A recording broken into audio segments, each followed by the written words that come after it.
Huwag yung pansin para ano. Morning guys. Champurado. Ayun, nag-request sa akin ng champurado. Milo ginamit dito eh. Not unusual. Siyempre, hindi natin lalagyan ng gatas. Lalagay natin ay ito. Toyo. Champurado with toyo.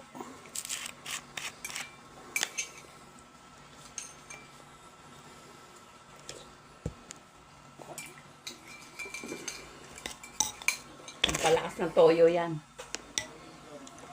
Mga gumaganyan yung mga malalakas ng toyo. Sarap. Napakasarap. Kakaiba talaga ang aking panlasa. Talaga. Champurado na may toyo. Dato puti.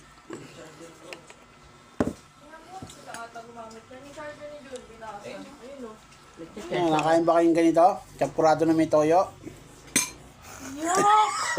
Ano yan? Kumaway ka dyan para daw malaki yung views niya.